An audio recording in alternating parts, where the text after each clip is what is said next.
ظاہر بات ہے 24 گھنٹے ہیں تو اس میں مطالعے کے لیے کچھ وقت نکالنا چاہیے۔ عبدالفتاح ابو غدہ رحمہ اللہ بہت مشہور عالم ہیں اور حنفی ہے، ان سے کسی نے پوچھا، سوال کیا کم تطالع، عرب تھے یہ، ان سے پوچھا گیا کہ آپ کتنا مطالعہ کرتے ہو، تو ان کا جواب بہت عجیب ہے۔ وہ کہتے ہیں کنت اطالع کثیرا، میں بہت زیادہ پڑھتا تھا، زیادہ مطالعہ کرتا تھا، ولکنی کبرت، لیکن اب میں بوڑھا ہو گیا ہوں، اب صرف 13 گھنٹے میں مطالعہ کر سکتا ہوں، 13 گھنٹے میں مطالعہ کرتا ہوں، اس کے بعد یعنی اس سے زیادہ مطالعہ نہیں کرتا، یعنی اب بوڑھا ہونے کی وجہ سے، ورنہ پہلے زیادہ کرتا تھا۔ 13 گھنٹے مطالعہ بڑھاپے کی حالت میں کرتا ہوں، تو جتنا زیادہ مطالعہ ہوگا اتنا زیادہ وہ اللہ پاک علم کی معرفت اور علم کی سمجھ اللہ پاک نصیب فرما دیں گے۔ چونکہ اکثر طلبہ ہیں اور یعنی علماء ہیں، تو اس وجہ سے وہ ایک یعنی مشہور قول اور ایک مشہور بات، قول زرین ہی اس کو کہہ دے، حضرت مولانا سید احمد پالن پوری رحمہ اللہ تعالی جو قریب کے زمانے میں فوت ہو گئے، اللہ کو پیارے ہو گئے، اللہ پاک ان کی قبر کو نور سے منور فرمائے، دارالعلوم دیوبند کے مفتی بھی تھے اور وہاں کے صدر المدرسین میں بھی تھے، یعنی بہت بڑے اللہ والے اور بہت بڑے علم والے فقیہ قسم کے انسان تھے۔ ان کی بات ہے، وہ کہتے ہیں کہ جس طالب علم کا یا جس فاضل کا استعداد ہو، یعنی علم کب آنا شروع ہو جاتا ہے، علم کب آتا ہے آدمی کے پاس، تو اس حوالے سے ان کا ایک بیان ہے، ریکارڈ ہے، وہ ریکارڈ پر موجود ہے، وہ اس کو کوئی سن سکتا ہے، تو اس میں وہ کہتے ہیں کہ جس طالب علم کو یعنی 8 سال پڑھنے کے بعد فارغ ہو گیا، فاضل بن گیا، اب اس کا استعداد اگر اچھا تھا، قوی طالب علم تھا، مضبوط تھا، اچھے نمبر آتے تھے اس کے، اب وہ 10 سال تک 24 گھنٹے مسلسل رات دن کتابوں کا کیڑا بن جائے، یہ ان کے الفاظ ہے، رات دن کتابوں کا کیڑا بن جائے، اس کے بعد علم کا آنا شروع ہو جائے گا، پھر اس کے بعد خود محسوس ہوگا کہ اب علم آ رہا ہے۔ اور فرمایا کہ جس کا استعداد کمزور ہو تو وہ تو 20 سال دن رات فراغت کے بعد کتابوں کا کیڑا بن جائے، بس کتابیں مطالعہ، فرمایا اس کے بعد علم آنا اس کو شروع ہو جائے گا۔ اور جو کمزور استعداد کا ہو، اللہ معاف فرمائے، جیسے ہم سب ہیں، میں اپنی بات کہہ رہا ہوں کہ جس طرح ہم ہیں، تو اس کے بارے میں تو ان کی رائے یہ تھی کہ ایسا کرے کہ یہ دوبارہ شروع سے سبق کو پڑھ لے، بالکل ابتدا سے، سٹارٹ سے، یعنی اولا، ثانیہ، ثالثہ، رابعہ، اس طرح سے پڑھ کے، تاکہ کچھ اس کا استعداد بن جائے، پھر اس کے بعد وہ مطالعہ کرے۔ تو ظاہر بات ہے مطالعہ تو بہت ضروری چیز ہے، جتنا زیادہ آدمی کا مطالعہ ہوگا اتنا اللہ پاک اس کو فقاہت نصیب فرمائیں گے، تو اس وجہ سے مطالعے کا وقت خاص طور سے طے کرنا چاہیے۔ تو کم وقتاً خصصتہ للمکتبہ، آپ نے مکتبے کے لیے کتنا وقت مختص کیا ہے؟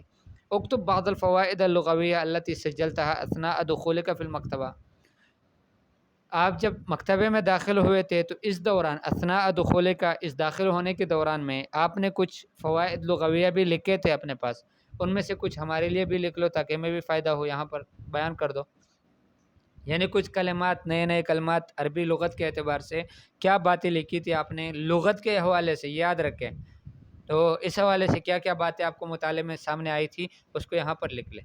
حرر بعض فوائد القراءۃ والمطالعہ، قراءت اور مطالعے کے بعض فوائد کو ذکر کر لیں، اس کو لکھ لیں، حرر معنی لکھ لیں، ٹھیک ہے۔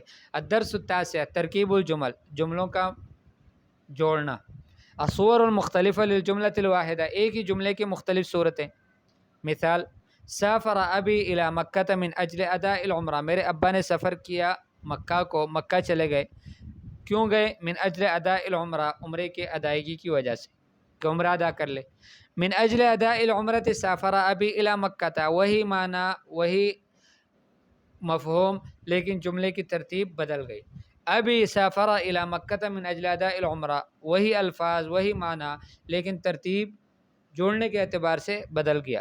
تو اس طرح سے آپ نے بھی انسج علی منوال النموذج، اسی یعنی طریقے پر جو نمونے کے طور پر دیا گیا تھا، اسی طریقے پر آپ بھی بنا لیں۔ یذاکر الطالب دروسہ رغبۃ فی النجاح، طالب علم سبق کو دہراتا ہے، یذاکر معنی یراجع، اپنے سبق کو دہراتا ہے، رغبۃ فی النجاح ہے، اس لیے کہ اس کو خواہش ہے، شوق ہے کہ وہ کامیاب ہو جائے۔ یتصدق المسلم بمالہ لیحصل علی الاجر والحسنات، مسلمان اپنے مال میں سے صدقہ کرتا ہے، کیوں؟ تاکہ وہ اس کو اجر اور حسنات نیکیاں ملیں۔ اب اسی جملے کو آپ نے 2 اور پیرایوں میں بھی لکھ لینا ہے کہ یہی الفاظ ہو، یہی معنی ہو۔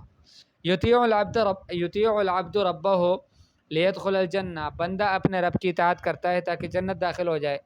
یخفض السائق السرعۃ لینجو من الحوادث، سائق ڈرائیور سپیڈ کو کم کرتا ہے تاکہ حوادثات سے بچ جائے۔ یبکر المسلم الی المسجد لیینال الاجر والثواب، مسلمان مسجد میں پہلے جاتا ہے، سویرے جانے کی کوشش کرتا ہے، لینال الاجر والثواب، تاکہ اجر اور ثواب زیادہ حاصل ہو۔ کون 10 جمل ثم حولها الی صور مختلفہ، یہ جو پچھلے جتنی بھی تمرینیں ہو گئی تھی اب تک، یہ یبکر المسلم تک، یہ ساری وہ تھی تدریب وہ تھا کہ جس میں ایک ایک جملہ کتاب والے نے خود دیا تھا۔ اب آپ سے مطالبہ ہے، آپ سے درخواست، آپ سے گزارش کہ آپ 10 جملے ایسے لکھ لو، اسی اندازے کے مطابق اپنی طرف سے لکھ لو، یہی جملے نہیں، ان کے علاوہ کے جملے۔ ثم حولها الى صور مختلفہ، پھر اسی ایک ہی جملے کو، یعنی 10 جملوں میں سے ہر جملے کو مختلف 3 صورتوں میں اس کو پیش کر دو۔ یعنی ایک تو آپ نے جو لکھ لیا ہے وہ ہے، اس کے بعد دوسرا بھی کہ جو وہی الفاظ ہو، وہی معنی ہو، لیکن جوڑنے کا انداز الگ ہو، اور پھر تیسری دفعہ بھی جیسے یہ پچھلے سبق میں ہم پڑھ چکے ہیں۔ ٹھیک ہے انشاءاللہ۔ السلام علیکم ورحمۃ اللہ۔